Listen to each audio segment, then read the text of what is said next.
Voltamos com o URB Notícias ao vivo na sua TV Rio Branco, canal 8.1 SBT, Sistema Brasileiro de Televisão. Se você perdeu o primeiro bloco, nós estamos aqui a entrevistar o senador Márcio Bittar, relator do Orçamento Geral da União, o OGU 2021. Nós temos aqui o apoio do AraSuper e do Aramix, que juntos compõem a melhor, a maior e mais antiga rede de supermercados do Acre. Além dos serviços normais que qualquer supermercado faz, o AraSuper vai além disso. Ele não se contenta em ser apenas o maior e o mais antigo, é também o mais moderno. Veja o porquê. Pra quem não tem tempo não, AraSuper tá na mão. Pra clicar, pedir, chegar, pra comprar com proteção, AraSuper tá na mão. Um novo jeito de comprar e as ofertas aproveitar. Pelo app ou pelo site, leve o mais com promoção. AraSuper tá na mão. O AraSuper agora tá na mão com o AraSuper E-Commerce. Baixe o app ou acesse o site arasuper.com.br e experimente. AraSuper sempre ao seu lado e agora na palma da sua mão. Pois é, se o AraSuper está na palma da sua mão, você não pode abrir mão dele, porque ele não abre mão de você, não abre mão de qualidade, pontualidade, praticidade para você e sua família. Eu aproveito e mando um bom dia especial aos empresários Aldenor e Aden Araújo, que não perdem uma edição do programa. Aliás, são patrocinadores aqui do programa há exatos 30 anos. Faz tempo, né, senador? São seus amigos também, né? Meus amigos também. Admiro muito os dois, sempre me trataram muito bem, na vida inteira, sempre fui bem recebido. As portas deles sempre foram abertas para mim, eu tenho muito respeito por eles, acrianos que venceram na vida, que geram muito emprego, isso me dá orgulho para nós, eu tenho orgulho. Sempre e saíram lá de pertinho de Sim, mim, né? Lá de Manaubano. Praticamente conterrâneos, né? Conterrâneos. Sempre que eu falo com o Aldenor, eu falei com ele há mais ou menos uns 15 dias, e ele tem feito muitos elogios ao seu trabalho. Obrigado. Você representa o Acre. E na segunda-feira eu estive com o Aden, que também fez esse reconhecimento. O Aden, são dois amigos, né? O Aden e o Aldenor são duas pessoas que eu quero muito bem. Diz que não estão arrependidos de ter apoiado. E repito, são pessoas que orgulham o nosso estado. Sabe, acrianos lá de Manaubano, que venceram, trabalhando, lutando, e bons pais de família, são exemplos de pessoas, bons exemplos. Eu estava a comentar um dia desse com o pessoal da equipe de esportes da Difusora, o que seria do esporte do Acre se não fosse o apoio deles? Deles, pessoalmente, e da empresa, né? A empresa deles. Legal. Senador, afinal de contas, como é que o senhor recebeu essa notícia? Colocaram na capa de alguns sites de notícia aí, como se fosse um esquema, um escândalo, a descoberta do ano, quando eles tiveram acesso à sua declaração de imposto de renda e a criação de uma holding que foi criada para administrar os negócios da família de forma clara, transparente. Eu resolvi, Muniz, há anos, eu tenho até hoje saudades da fazenda que era minha, que foi do meu pai, eu terminei minha infância, minha adolescência quase inteira lá nela, que eu passo, vou para a cena, volta à memória, tudo que aconteceu na minha vida naqueles anos, eu lembro todo lugar que eu dormia atolado, a estrada era fechada. Quando largar a polícia, você pretende voltar a ser um investidor? Não, eu cansei. Você ter terra na Amazônia, particularmente na Amazônia, é difícil. Você não manda, a legislação é que manda em você, aquilo é muito complicado. Então, eu acabei vendendo. E aí, invisto em imóveis. Eu sou conservador, eu não sou homem de negócios, criativo e tal. Então, cada um na sua e tal. Eu investi em imóveis, que é uma coisa segura, pode não dar muita renda, mas é segura e tal. E a empresa, a holding, ela é melhor para cuidar de patrimônio, o imposto é um pouco mais baixo, e também já é uma porta para a herança, quer dizer, já facilita, eu vou morrer. Isso ninguém, meu pai quis dizer, você não nasceu para semente, né? Então já facilita para a herança de menino e tudo mais. O que me chama a atenção, não é a primeira vez, é alguém se preocupar e pesquisar e dar a notícia como descobriu, quer dizer, descobriu o que estava encoberto, né? Então agora, descobriu que o Márcio com a Márcia, a família tem uma empresa que cuida do patrimônio que eles têm, o muito ou pouco é o nosso e tal. Há um tempo atrás, um outro disse que descobriu que eu e a Márcia temos 5% de um prédio onde funciona um motel, que tem 5% das ações são minhas e da Márcia. Há mais tempo atrás, tinham descoberto que eu e o Eduardo Braga, que à época que é senador, que é um empresário, teve movimento aqui no Acre, tínhamos um negócio aqui no Acre e tal. Mas descobriu que está na minha declaração de imposto de renda. Então, o que discutir? Quer dizer, a minha relação, eu sou amigo do Eduardo Braga, mas nós tivemos uma relação comercial. Quer dizer, declarado no imposto de renda dele, declarado no meu. Quer dizer, o que descobriu dos 5% que eu e a Márcia temos nesse imóvel da família lá em Belo Horizonte, está declarado no imposto de renda. Aliás, estão vendendo. O que está na holding está declarado no imposto de renda. O que está por trás de tudo isso, na sua opinião?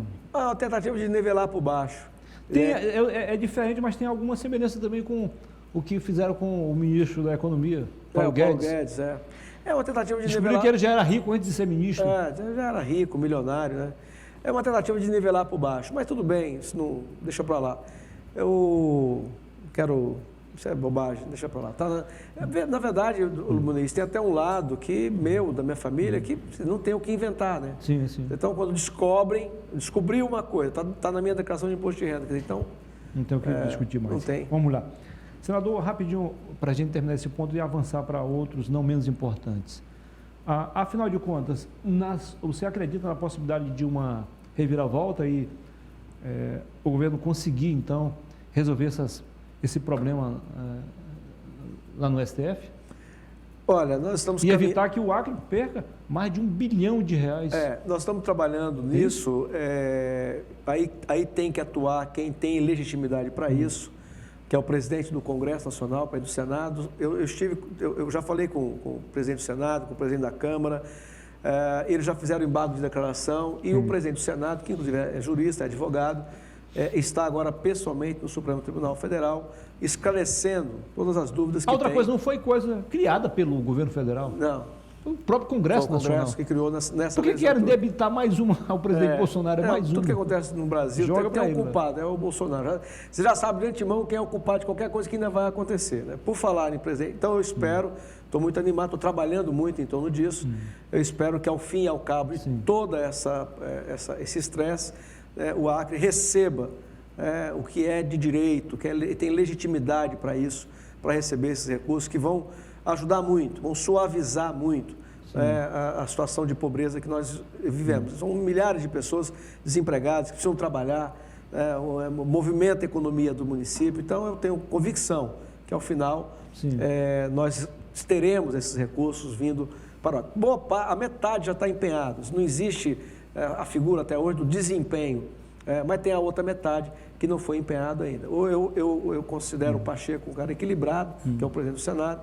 Acho que está em boas mãos essa articulação. Quero aproveitar, por falar em Bolsonaro, reconhecer o governador Gladys Cameli, que vai dar um abono agora para milhares de profissionais da educação, mas aproveitar para lembrar, eu que fui casado 30 anos como educador, a minha mãe era educadora, era porque parou de trabalhar, minha mãe está viva, graças a Deus. Minhas irmãs são educadoras, a que faleceu era professora, as que estão vivas são professoras, mas lembrar que, por questão de justiça, que esse é um recurso que vai servir para os profissionais da educação, já está servindo, e que é do governo federal. Quer dizer, vamos lembrar, né? Parabéns ao governador Gladson, mas parabéns também ao presidente Bolsonaro, porque esse é o dinheiro de onde? É dinheiro federal, é do Fundeb, que nós, inclusive, no ano passado, nós que eu falo, o Congresso Nacional, com o apoio do presidente Jair Bolsonaro, aumentamos em 10 bilhões o valor para o Fundeb. E como me parece que... E por que disseram que o senhor tirou o dinheiro da educação? Não, porque é mentira. Na verdade, nós aumentamos em 10 bilhões de reais, aprovamos essa emenda, inclusive fora do teto, para o Fundeb, vem aos poucos, né? E como nós tivemos uma pandemia, então muitas escolas acabaram não funcionando e economizaram um pouco, então tem esse recurso. O professor que nunca recebeu mais do que 5 mil, agora recebeu 16 mil, ele vai dizer que, bom, aí ninguém tirou dinheiro da educação. Ao contrário, colocou mais dinheiro. Então, mas mais uma vez eu parabenizo o governador Gladys Cameli, os trabalhadores merecem esse recurso, mas eu preciso lembrar, isso é um recurso federal, portanto está lá carimbado o nome daqueles que muitas pessoas às vezes teimam em não reconhecer, que tem ajudado muito, muito o Acre, e o dinheiro do Fundeb é recurso federal que vai servir para mães e pais de família da educação. Aproveitando, senador, os produtores de fake news já estão aí tentando melar a festa do governo e dos professores, dizendo que muitos vão ficar de fora porque o governo quis deixar, porque a secretária quis deixar. E existe um projeto de lei que diz de forma bem clara quem pode receber e quem não pode receber. tudo pode ser aperfeiçoado. As nossas professoras aqui vão receber? Vão. Que bom, né? Vão. Parabéns. Hein? Tudo pode ser aperfeiçoado, né? Mas é incrível, como sempre tem os agorentos, mas tudo bem, o que importa é que o dinheiro está aí. Agora acaba desgastando, de certa forma, usando as pessoas como massa de manobra. Ontem teve manifestação lá no centro. Lamentável, tudo Lamentável. isso. O fato é que é importante, é bom, parabéns ao Gladys, parabéns ao presidente Bolsonaro. Eu hoje gosto dele. Eu o apoiei pela semelhança de propostas. Hoje eu tenho uma relação de afeto, de carinho por ele. Eu nunca vi na história do Brasil um presidente para ser tão perseguido como esse homem é. E continua simples, despojado. Ainda anteontem eu estive com ele, pedi para ele gravar um videozinho. Nós vamos fazer aqui uma confraternização dia 10. A Márcia está coordenando com vários partidos e tal. Coisa para a família, para as lideranças. Aproveito para te convidar. Dia 10 de dezembro, no Maison Boses, né? Vai ter um final de ano. Ia ser dia 17. Quando a gente abriu o olho para tentar alocar, já estava tudo ocupado, aí puxamos para o dia 10 de dezembro. Uma confraternização, já fim de ano e tal. Disse, presidente, grava uma mensagem aí. Ô, Bittar! Então hoje eu gosto dele, eu admiro a força, como ele ama esse país, como ele é dedicado ao Brasil. Eu tenho dito e fico até comovido, eu vou com ele até o final. Muito bem. Senador, tem um outro pleito não menos importante do governo que precisa ser resolvido o quanto antes. A batalha foi vencida na Câmara Federal, mesmo com dificuldade, agora precisa no Senado. A PEC dos precatórios. Precatórios. Você me dá a oportunidade de explicar para a população. Eu gostaria de fazer um pedido também, porque nós temos outros assuntos, inclusive sobre a pré-candidatura da professora Márcia Bittar. Nosso tempo está se acabando, evidentemente, o tempo não para. Eu vou pedir, mesmo que entendendo a sua situação, o senhor tem muito conteúdo e gosta das coisas nos seus mínimos detalhes. Mas vamos lá, então. Ora, o que é o Quais as chances Bom, primeiro de é o aprovação? seguinte, olha, o que o presidente Bolsonaro está pedindo para o Congresso Nacional não é diferente do que os governadores de estado já têm. E o que é que está se pedindo que os governadores já têm? É como você, pai e mãe de família, que entrou numa crise, alguém perdeu o emprego na sua casa, você vai no comércio da esquina e diz para o comerciante, irmão, eu tenho uma dívida com você, só que eu não tenho como lhe pagar tudo agora. Se eu lhe pagar tudo agora, eu não vou ter o que comer. É o caso do presidente Bolsonaro. Se ele for tentar pagar tudo, o que a justiça é que determinou de precatório, ele não tem como dar R$400 para 17 milhões de brasileiros. Então, o presidente está fazendo o que os governadores já fazem e o que um pai de família e uma mãe de família já faz. Quer dizer, deu uma crise, você tem que pagar uma parte do precatório, mas uma outra parte você tem que atender 17 milhões de pais e mães de família que, se não tiver esse recurso, não tem o que comer. Então, isso é fundamental. A Câmara já aprovou e eu espero que o Senado tenha o bom senso e a responsabilidade, independente de ano pré-eleitoral, de aprovar. Porque o que é fundamental, e milhares estão me assistindo agora, são homens e mulheres que precisam desses R$400 para manter o mínimo de dignidade para eles e para os seus filhos. Engraçado que tem precatórios aí desde o tempo do Império. Aliás, eu estou exagerando, mas passaram os governos de FHC e ninguém falou nada. Lula, 8 anos, Dilma, quase 8 anos, saiu porque foi impeachmentada. Temer, ninguém falou nada. Agora tudo no colo do presidente. E hoje os economistas, quase todos eles, de forma majoritária, dizem que o precatório deveria ficar fora do teto, porque ele é uma despesa que quem decide para a União pagar é um outro poder. Então, portanto, foge do controle orçamentário do Executivo. Quer dizer, o Executivo tem uma previsão de arrecadação, faz o seu orçamento. Só que, de repente, o Judiciário resolve... Agora deveria haver um bom senso, do próprio Judiciário nesse sentido, né? Mas, enfim, então eu espero que o Senado tenha consciência com o Brasil, e é isso. O que o presidente está fazendo, o que está pedindo para fazer, é o que os governadores já fazem. Então, olha, eu tenho essa conta, só que eu tenho que pagar, eu vou dar um pouco, vou pagar um pouco dela, porque o outro pouco eu tenho que atender 17 milhões de homens e mulheres, que se não tiver R$400 por mês, não tem do que viver. Pelas articulações lá, Márcio, é possível passar também lá? Olha, tem que passar. O Senado vai levar nas costas. Eu vi alguns senadores mudando de opinião. Isso é um bom sinal, né? Pelo convencimento. Vai levar nas costas a responsabilidade de deixar milhões de brasileiros sem ter o que comer? Não pode. Legal. Senador, afinal de contas, vamos falar de política. Como vai, então, esse processo de articulação pré-candidatura da professora Márcia Bittar ao Senado. Os 10 partidos continuam firmes, fortes, fechados com ela? Continuam firmes, fortes, nós estamos cuidando de chapas, etc. Né? Quero aproveitar para mandar aqui um recado para o meu amigo Gladson Cameli. Fique tranquilo, governador. O governador é candidato à reeleição, já disse isso, ele tem o direito de escolher a chapa que ele quiser, isso não tem problema. Ele vai fazer a escolha dele e eu vou ter o direito de concordar ou não concordar, mas ele tem o direito dele, e não estou pressionando ele não. Houve sim uma conversa que eu diria assim, uma carta de intenções, ele de um lado, eu no meio e o presidente da República, mas claro que as pessoas têm que se viabilizar. Governador, meu querido amigo Gladson, sei que foi meu candidato ao Senado, eu que preparei toda a chapa, a aliança na campanha de 2014, tinha muitos líderes da oposição que não concordavam com aquela chapa, eu lutei por ela, não me arrependo. E você foi o primeiro a lançar ali naquela vez no Bom Dia Rio Branco, comigo, a candidatura dele. Quando eu perdi a pré-candidatura. Quando eu perdi a eleição, ele eleito senador, eu perdi no segundo turno por um ponto e meio para o senador Tião Viana, governador Tião Viana. No dia da derrota, anunciei que ele seria o nome. Então, não me arrependo, estou feliz. Aliás, ao contrário, eu reconheço e sempre vou reconhecer que ele foi a peça que nós tínhamos para derrotar os 20 anos de governos petistas e tal. Mas, meu amigo Gladys, fique tranquilo. Qualquer que seja a sua decisão, ela será respeitada. Assim como eu espero que a minha e a da Márcia também sejam respeitadas. Mas o seu apoio à reeleição do governador Gladson Cameli não está condicionado a isso? Vamos deixar ele resolver primeiro. Entendi. Vamos deixar ele resolver primeiro. A Márcia, eu disse isso, para bom entendedor, minha palavra basta. Mas às vezes a minha palavra não é suficiente. Sim. Aí tem que dizer, então, o texto inteiro. Ninguém, nesse plano, ninguém merece mais a minha fidelidade, o meu empenho do que a Márcia. Então, se o Bolsonaro, com quem eu me relaciono há menos tempo, eu acabei de falar aqui que eu vou com ele até o final. Com a Márcia nem se fala. Eu conheço o caráter, conheço a honradez, a fidelidade. Me acompanhou esse tempo inteiro. Todo mundo que eu apoiei teve apoio da Márcia. O Gladson, o Flaviano Melo, Nabor Júnior, Aloysio Bezerra, todo mundo, todos, Chicão Brígido, Bocalon, Petecão, todo mundo.